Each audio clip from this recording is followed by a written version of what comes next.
Assalamualaikum warahmatullahi wabarakatuh. Salam sejahtera bagi kita semuanya. Om Swastiastu, Namo Buddhaya, salam kebajikan. Halo audiens semuanya dimanapun Anda berada. Perkenalkan kami dari kelompok 1 mata kuliah Kebijakan dan Inovasi Pendidikan.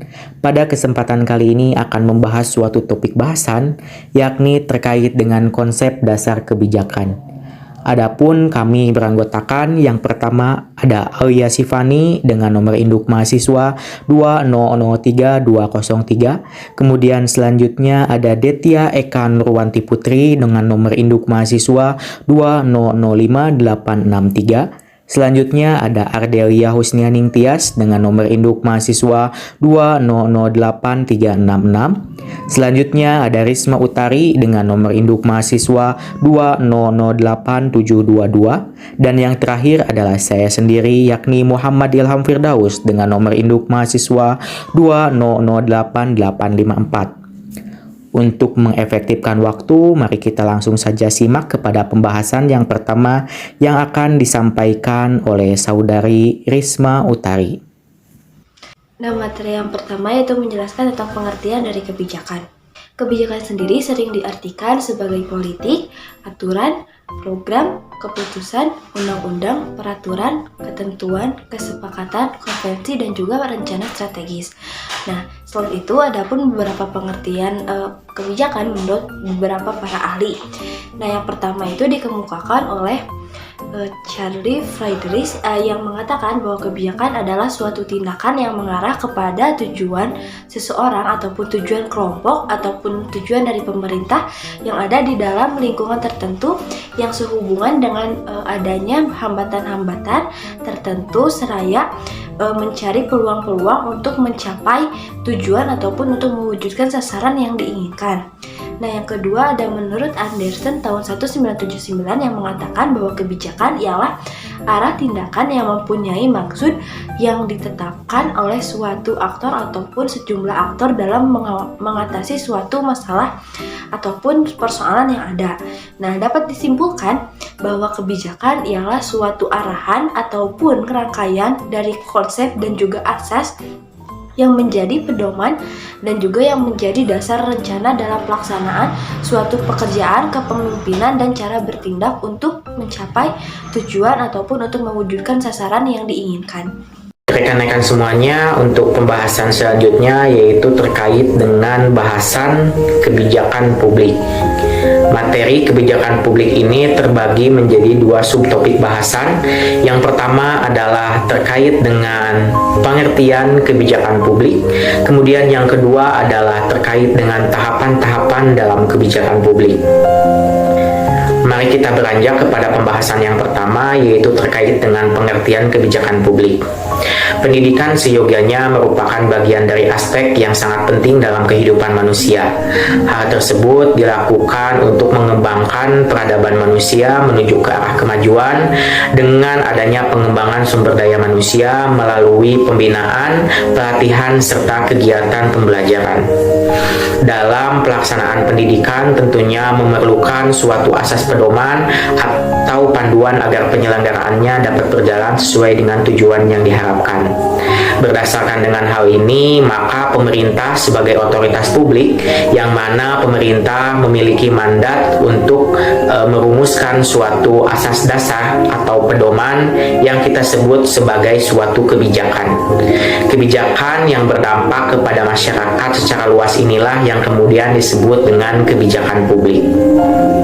Lalu sebenarnya apa yang dimaksud dengan konteks kebijakan itu sendiri? Menurut Kamus Besar Bahasa Indonesia, bahwa yang dimaksud dengan kebijakan adalah suatu serangkaian konsep, asas, serta pedoman yang menjadi dasar suatu perencanaan dalam pelaksanaan suatu pekerjaan kepemimpinan ataupun cara bertindak terhadap suatu hal. Kebijakan pada umumnya atau pada dasarnya merupakan suatu hal yang mendasar, baik berupa ucapan secara lisan ataupun dalam bentuk tulisan yang menjadi garis-garis pelaksanaan tentang penetapan suatu keputusan sebagai batas atau arah seseorang untuk bergerak secara politis, manajemen, finansial, serta administratif.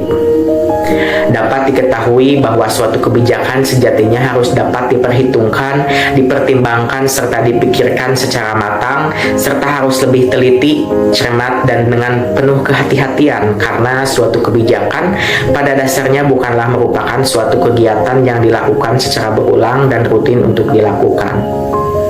Berdasarkan hal tersebut, maka dapat diambil pengertian terkait konteks dari kebijakan publik. Dapat diketahui bahwa yang dimaksud dengan kebijakan publik adalah suatu keputusan-keputusan atau pilihan serta tindakan yang dibuat untuk mengatur pengelolaan serta distribusi sumber daya, finansial juga manusia, termasuk aspek-aspek bidang kehidupan demi kepentingan publik, atau dalam hal ini dikatakan sebagai rakyat, masyarakat secara luas, serta warga negara. Sejalan dengan hal ini, Anderson tahun 1995 mendefinisikan bahwa yang dimaksud dengan kebijakan publik adalah suatu pengambilan sikap yang dilakukan oleh otoritas publik yang berupa tindakan sebagai hasil dari tuntutan dalam upaya pemecahan masalah sebagai perwujudan dari rasa kepedulian terhadap masyarakat sosial. Berdasarkan hasil kajian, teori, serta pendapat para ahli yang dikemukakan terkait dengan konteks kebijakan publik, maka dapat diambil kesimpulan bahwa kebijakan publik merupakan suatu aturan yang mengatur serta mengikat suatu masyarakat secara keseluruhan. Dalam hal kebijakan publik, aturan-aturan yang dikeluarkan merupakan prosedur yang wajib untuk diikuti serta direalisasikan oleh masyarakat dengan pemerintah sebagai pihak yang membantu merumuskan tujuan sejak awal ditetapkannya.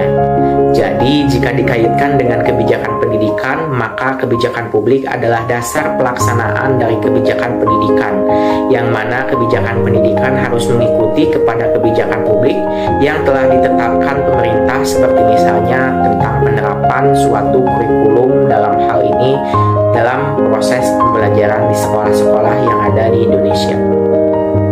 Mari kita beranjak kepada subtopik pembahasan yang kedua, yaitu terkait dengan tahapan-tahapan dalam kebijakan publik. Dalam merumuskan suatu kebijakan publik, tentunya ada berbagai macam tahapan yang harus dilakukan sebagai upaya dari perumusan serta pengimplementasian dari kebijakan publik itu sendiri. Dalam hal ini, setidaknya ada 5 proses tahapan yang harus dilakukan dalam hal perumusan serta pengimplementasian dari kebijakan publik. Tahapan yang pertama merupakan tahap penyusunan agenda. Tahapan ini adalah tahapan yang sangat penting dan menjadi fondasi strategi yang diharapkan dapat menjadi realitas dalam kebijakan publik. Dalam tahap penyusunan agenda ini terjadi pengangkatan berbagai isu-isu publik untuk kemudian dibahas dan dirumuskan menjadi suatu agenda pemerintahan, khususnya dalam hal menetapkan suatu kebijakan baru. Tahapan yang selanjutnya adalah tahapan formulasi kebijakan.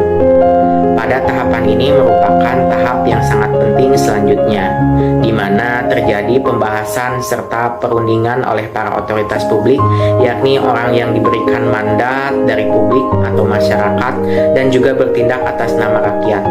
Fokus utama dari kebijakan publik adalah tentang bagaimana memberikan suatu pelayanan publik yang berkualitas. Tahapan yang ketiga adalah tahapan adopsi atau legitimasi kebijakan. Pada tahapan ini merupakan tahapan dengan ditandai adanya dukungan dari masyarakat untuk memberikan otorisasi kepada pemerintah dalam merumuskan suatu kebijakan.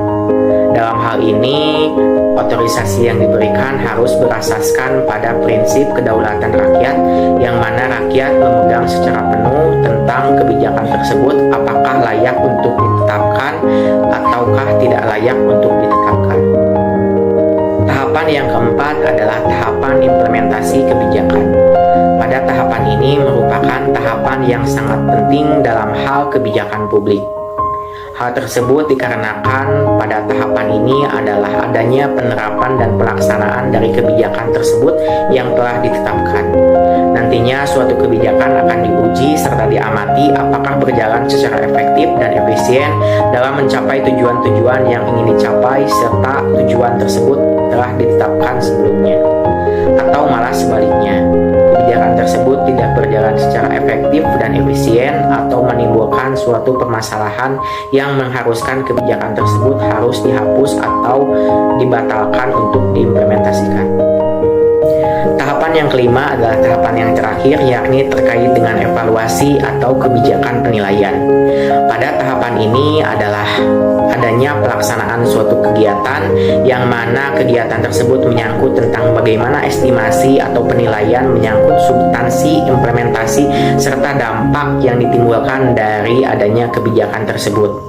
Apakah kebijakan tersebut telah berhasil ditetapkan serta berdampak terhadap kemajuan dari masyarakat secara luas, ataupun kebijakan tersebut memang belum saatnya untuk diterapkan atau bahkan dapat dibatalkan untuk diterapkan karena suatu lain hal yang mengharuskan kebijakan tersebut harus dicabut. Sehingga dalam hal evaluasi ini diperlukan tindakan pengamatan secara menyeluruh terhadap berjalannya suatu kebijakan yang telah ditetapkan sebelumnya. Baik, mungkin cukup sekian penjelasan dari saya. Untuk materi selanjutnya, yaitu terkait dengan kebijakan pendidikan, akan disampaikan oleh rekan saya, yaitu Alia Sifani. Kepada Alia Sifani, saya persilahkan. Pendidikan dikenal suatu kebijakan, yaitu kebijakan pendidikan. Menurut Fakoroji pada tahun 2017, kebijakan pendidikan merupakan suatu aktivitas dalam merumuskan tujuan atau langkah dalam penyelenggaraan pendidikan melalui penjabaran visi dan misi pendidikan yang bertujuan guna mencapai tujuan pendidikan pada waktu tertentu. Dari pernyataan tersebut dapat kita simpulkan bahwa kebijakan pendidikan ini merupakan suatu azas atau konsep yang telah dirancang sebelumnya oleh pemerintah atau lembaga terkait yang dijadikan sebagai tujuan atau pedoman dalam penyelenggaraan pendidikan agar tujuan yang sebelumnya telah dirancang dapat dicapai secara efektif dan efisien. Menurut Charles O. Jones pada tahun 1979, terdapat 5 komponen dalam kebijakan pendidikan. Yang pertama adalah tujuan. Tujuan merupakan suatu hal yang ingin dicapai oleh seorang individu ataupun kelompok dalam rentang waktu tertentu. Nah, tujuan ini merupakan langkah awal dalam merencanakan suatu kebijakan pendidikan. Komponen yang kedua adalah rencana. Setelah merumuskan suatu tujuan dari kebijakan pendidikan, maka komponen yang selanjutnya harus ada adalah perencanaan atau rancangan kerja. Perencanaan atau rencana kerja ini berfungsi sebagai pedoman dalam pelaksanaan kebijakan pendidikan agar dapat dilaksanakan secara terarah. Komponen yang ketiga adalah program. Program ini merupakan suatu bentuk aktivitas nyata dari tujuan yang telah ditetapkan sebelumnya. Program ini juga dapat dikatakan sebagai upaya agar tujuan yang telah ditetapkan tersebut dapat tercapai. Poin yang keempat adalah keputusan. Keputusan merupakan suatu bentuk tindakan dalam penentuan tujuan, pembuatan rencana program, pelaksanaan program, dan evaluasi terhadap program yang telah direncanakan. Dan poin yang terakhir adalah dampak. Dampak ini merupakan pengaruh yang ditimbulkan setelah dilaksanakannya suatu kebijakan pendidikan. Pengaruh ini juga dapat bersifat positif ataupun negatif. Materi selanjutnya, karakteristik kebijakan publik. Menurut William N. Dunn dalam bukunya yang berjudul Analisis Kebijakan Publik tahun 2003 halaman 45, terdapat beberapa karakteristik utama dalam kebijakan publik diantaranya. Yang pertama, perhatian publik pada umumnya ditunjukkan pada tindakan yang mempunyai maksud dan tujuan tertentu daripada perilaku yang berubah-ubah secara acak. Yang kedua, kebijakan publik memiliki pola kegiatan yang dilakukan oleh pejabat pemerintah daripada keputusan yang terpisah-pisah.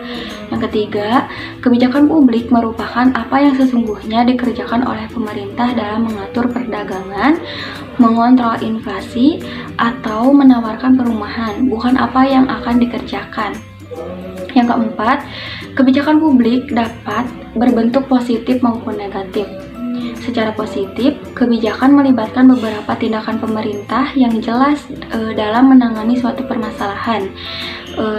Adapun secara negatif, kebijakan publik dapat melibatkan suatu keputusan pejabat pemerintah untuk melakukan sesuatu tindakan atau tidak mengerjakan apapun, padahal dalam konteks tersebut keterlibatan pemerintah amat sangat diperlukan.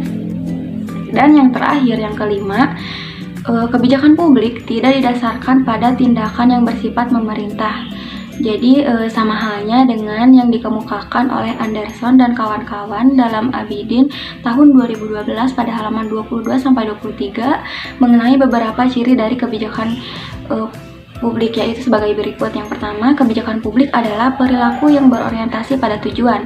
Artinya, pembuatan suatu kebijakan tidak boleh secara kebetulan tanpa adanya tujuan dari kebijakan itu dibuat.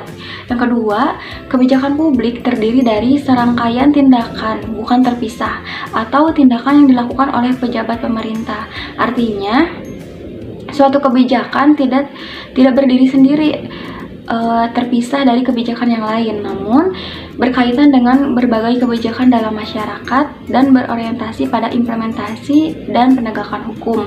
Yang ketiga, kebijakan publik adalah apa yang dilakukan pemerintah, bukan apa yang mereka akan lakukan. Materi berikutnya yaitu mengenai karakteristik kebijakan pendidikan. Nah, kebijakan pendidikan ini memiliki karakteristik khusus, di antaranya yang pertama yaitu memiliki tujuan pendidikan. Jadi, kebijakan pendidikan harus memiliki tujuan pendidikan yang jelas dan juga terarah untuk memberikan kontribusi pada bidang pendidikan. Yang kedua yaitu memenuhi aspek legal formal.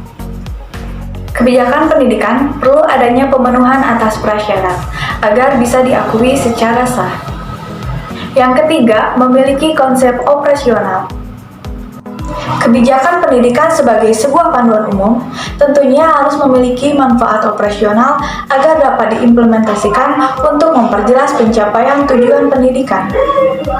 Hal ini karena kebijakan pendidikan memiliki fungsi sebagai pendukung pengambilan sebuah keputusan. Yang keempat adalah dibuat oleh pihak yang berwenang. Kebijakan pendidikan harus dibuat oleh para ahli yang memiliki kewenangan untuk itu, sehingga tidak menimbulkan kerusakan pada dunia pendidikan dan lingkungan di luar pendidikan. Yang kelima yaitu dapat dievaluasi. Setiap kebijakan tentunya tak luput dari kesalahan dan juga kekurangan yang harus terus dievaluasi dan juga ditindaklanjuti. Jika baik, maka dipertahankan atau dikembangkan. Sedangkan jika mengalami kesalahan, maka harus terus diperbaiki dan terus dievaluasi. Yang terakhir yaitu memiliki sistematika. Kebijakan pendidikan tentunya merupakan representasi dari sebuah sistem yang ingin dibangun. Oleh karenanya, harus memiliki sistematika yang jelas menyangkut seluruh aspek yang ingin dicapai olehnya. Sistematika itu pun dituntut memiliki efektivitas, efisiensi, dan stabilitas yang tinggi agar kebijakan pendidikan itu tidak rapuh akibat serangkaian faktor yang hilang atau saling berbenturan satu sama lainnya. Hal ini harus diperhatikan dengan cermat agar pemberlakuannya tidak menimbulkan kecacatan hukum serta sejalan dengan kebijakan lainnya seperti kebijakan politik, kebijakan moneter, dan kebijakan pendidikan di atas dan di bawahnya. Demikian pemaparan dari kelompok kami terkait dengan materi konsep dasar kebijakan. Atas perhatian audiens semuanya dimanapun Anda berada, kami mengucapkan terima kasih. Wassalamualaikum warahmatullahi wabarakatuh.